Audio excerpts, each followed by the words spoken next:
মাটির টেবিলের ইফতারের আইটেমগুলো কেমন এটা আপনাদের সঙ্গে শেয়ার করব। এখানে কি কি নিয়ে আসছি সবকিছু ওদের জন্য আজ সারপ্রাইজ থাকবে। ভিডিও জুড়েই থাকবেন ভাই, লাইক কমেন্ট শেয়ার করতে কিন্তু ভুলবেন না। তো আসেন আসেন। আসসালামু আলাইকুম চাচা, কেমন আছেন? ভালো আছেন? মাশাআল্লাহ মাশাআল্লাহ। রান্না বান্না শেষ নাকি চাচি? হ্যাঁ, তো আমি তো অনেক দূরেতে আসছিলাম, তো চাচা আজকে আপনাদের সঙ্গে ইফতার করতে চাচ্ছি। আলহামদুলিল্লাহ। কি রান্না করেছেন আজকে? আর রেজেকে হয় তাই দেবো। আজকে আমি চাচা এবং চাচিদের সঙ্গে ইফতার করব। চাচিমা, এটা হচ্ছে 2 কেজি গরুর গোশ আছে এখানে, হ্যাঁ এটা নিয়ে যান। আর এখানে চাউল মনে হয় কিনে খান নাকি? জি জি বাবা, 25 কেজির বস্তা আছে। আলহামদুলিল্লাহ।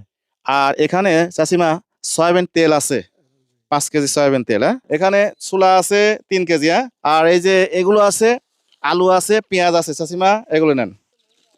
এই যে এইগুলো হচ্ছে শ্যাম্পু, হ্যাঁ সাবান, শ্যাম্পু এবং তেল। চিন্তা করেছেন যে আর বছর তরমুজ খাইছে, এই বছরে তরমুজ খাই নাই। আর তরমুজটা একটু চেক করে দেই। অনেকেই হয়তো বলবেন যে ভাই কি তরমুজ দিলেন, দেখেন এ কেমন আছে পিছনের ভাইরা, সুন্দর আছে।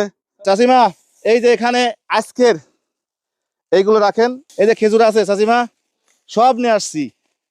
ধরেন বাজার আছে, এই যে খেজুর আছে, তারপর চিনি আছে। হ্যাঁ এটাও নিয়ে যান। বাচ্চাদের বিস্কিট আছে,